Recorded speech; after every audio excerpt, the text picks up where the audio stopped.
एक विद्यार्थी की कहानी। बहुत बहुत धन्यवाद। आज सक्सेसफुल इंडस्ट्री 2023 यह पुरस्कार देकर आपने मेरा सम्मान किया है, उसके लिए आप लोगों को मैं मन से धन्यवाद करता हूँ। वैसे देखा जाए तो इस पुरस्कार का मैं अकेला हकदार नहीं हूँ। मैं यहाँ तक पहुँच पाया इसके पीछे बहुत लोगों का हाथ है और भगवान का आशीर्वाद भी। मेरे माँ पापा ने मैं अच्छी पढ़ाई करके बड़ा आदमी बन सकूं, इसके लिए उन्होंने जो मेरे लिए कष्ट लिए थे वह मैं कभी नहीं भूलूंगा। मेरे सभी दोस्तों ने मुझे दिया हुआ प्रोत्साहन और वक्त पड़ने पर आर्थिक और हर तरह से कितनी मदद की थी उसका मैं अंदाजा भी नहीं लगा सकता। वैसे ही शादी के बाद मुझे मेरी पत्नी ने दी हुई साथ, इसके लिए तो मेरे पास शब्द ही नहीं है। उसने पूरे घर की, माँ पापा की और बच्चों की जिम्मेदारी अकेली ने उठाई। उसकी वजह से मैं यहाँ तक पहुँच पाया, वरना यह सब मुझसे होता ही नहीं। लेकिन दोस्त, पत्नी, तकदीर का हाथ और भगवान का मिला हुआ साथ, इसके अलावा ज़्यादा इस कामयाबी में तो वो मेरे 7वीं और 10वीं कक्षा के शिक्षक श्री अभिजीत सर। वो अगर मेरे जिंदगी में नहीं आए होते तो भगवान को ही पता कि यहाँ तक पहुँच भी पाता या नहीं। सच कहे तो 7वीं तक में होशियार विद्यार्थी नहीं था, लेकिन फर्स्ट क्लास विद्यार्थी जरूर था। लेकिन 8वीं और 9वीं में गलत दोस्तों की संगत में रहकर मुझे परीक्षा में मिलने वाले मार्क्स बहुत कम आने लगे। यह बात अभिजीत सर के ध्यान में आई। उन्होंने मुझे बहुत समझाया, लेकिन मैं 9वीं कक्षा के छमाही परीक्षा में 2 विषय में फेल हो गया। माँ पापा भी मेरा रिजल्ट देखकर मुझ पर चिल्लाए। मुझे पढ़ाई करनी जरूरी है समझा समझा कर थक गए, लेकिन मुझ में कोई सुधार नहीं आया। इंसान अगर गलत रास्ते पर भटक जाए तो फिर सही मार्ग पर चलने की कोशिश बहुत कम हो जाती है, क्योंकि वो गलत मार्ग सही है ऐसे उसको लगने लगता है। लेकिन मेरे साथ ऐसा नहीं हुआ। अभिजीत सर मुझे सही मार्ग पर ले आए। कुछ ऐसा हुआ कि मैं 9वीं पास हो जाऊंगा, मुझे खुद पर विश्वास भी नहीं था। लेकिन अभिजीत सर को उस वक्त भी मेरे में पोटेंशियल दिख रहा था। एक दिन पीटी के क्लास में हम सब लड़के मैदान पर इकट्ठा हुए। उस वक्त मुझे पीछे से किसी की आवाज़ सुनाई दी। अभिजीत सर और हमारे प्रिंसिपल पांडे सर यह मेरे विषय में कुछ बातें कर रहे थे, ऐसा मुझे लगा। मैं उनकी बातें गौर से सुनने लगा। प्रिंसिपल पांडे सर बोल रहे थे कि अभिजीत सर मेरी सुनो, सिद्धार्थ के लिए अपने विद्यालय का नाम खराब मत करो। 9वीं में पास हो रहा होगा तब भी उसे फेल कर दो, क्योंकि उसके नसीब से वह 9वीं पास हो भी गया तब भी वह 10वीं में फेल हो ही जाएगा, इसकी मुझे गारंटी है।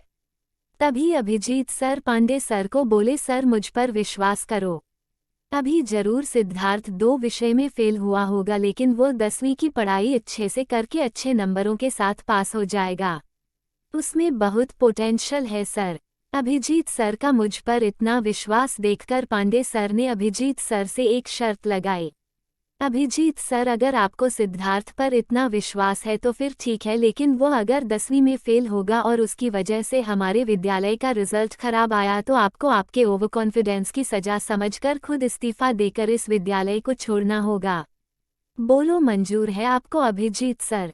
अभिजीत सर ने एक पल भी नहीं सोचा और पांडे सर की शर्त स्वीकार कर ली और दोनों बातें करते करते वहां से निकल गए। अभी मुझसे ही शर्म आने लगी। जो माँ बाप को मुझसे उम्मीदें थी, जिस सर को मुझ पर इतना विश्वास है, उनकी इच्छा और विश्वास के पात्र रहने के लिए मैं कुछ नहीं कर पा रहा हूँ, इसकी मुझे शर्म आने लगी।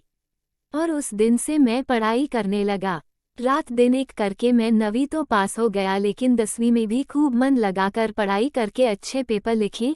रिजल्ट का दिन आया तब मेरे दिल की धड़कन बढ़ने लगी। मैं पास तो हो जाऊंगा ना, इससे ज़्यादा मुझे अभिजीत सर की नौकरी आज रहेगी या नहीं इसकी ज़्यादा टेंशन थी। रिजल्ट लेने मैं विद्यालय गया और मार्कशीट में 80% मार्क्स देखकर मैं वहीं पर नाचने लगा। माँ पापा भी बहुत खुश हुए। मैं भागते भागते प्रिंसिपल ऑफिस की तरफ गया। अभिजीत सर और पांडे सर वहीं पर थे। मैंने अभिजीत सर को जोर से गले लगाया और उनको बोला, मैंने आपकी नौकरी नहीं जाने दी सर, नहीं जाने दी। मेरे वह शब्द सुनकर दोनों मैं क्या बोल रहा हूँ यह समझ पाए उसके पहले मैं बोला, सर आपने पांडे सर की शर्त स्वीकार की थी, अगर मैं 10वीं फेल हो गया तो और मेरी वजह से विद्यालय का रिजल्ट खराब आया तो आप इस्तीफा देकर यह विद्यालय छोड़ देंगे। यह सुनकर अभिजीत सर और पांडे सर दोनों ही जोर जोर से हंसने लगे और पांडे सर मुझे बोले, तू वह सब अभी तक भूला नहीं है? अरे ऐसा कभी हुआ है क्या कि एक विद्यार्थी फेल हुआ हो और उसकी शिक्षा उसके शिक्षक को इस्तीफा देकर चुकानी पड़े? अरे वह अभिजीत सर का ही आइडिया था। उन्होंने ही मुझे ऐसी शर्त रखने के लिए कहा था। हम जानबूझकर तुम्हें हमारी बातें सुना सके इतने नज़दीक खड़े होकर सब बोल रहे थे और उनको चाहिए वैसा रिजल्ट उनको मिले, तो यह सब सुनकर तू अच्छे से मन लगाकर पढ़ाई करने लगे, यह सब उनका प्लान था और उनका प्लान सक्सेस भी हुआ। तुमने 10वीं कक्षा में अच्छे नंबरों से पास होकर दिखाया, मुझे फक्र है तुम पर। ऐसे अच्छे शिक्षक और उत्तम विद्यार्थी वाले विद्यालय का मैं प्रिंसिपल हूँ। पांडे सर की वह बातें सुनकर मेरी आंखें भर आई।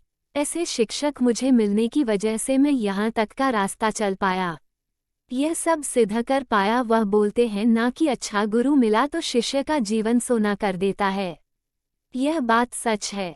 शिक्षक यह सिर्फ खुद का संसार चलाने के लिए पैसे कमाता है, इस उद्देश्य से नहीं पढ़ाता है, बल्कि वह एक अच्छा समाज बनाने का कार्य करता है। और जब तक ऐसे शिक्षक हमारे देश में हैं तब तक हमारे देश का भविष्य उज्जवल रहेगा, इसमें मुझे थोड़ा सा भी शक नहीं है।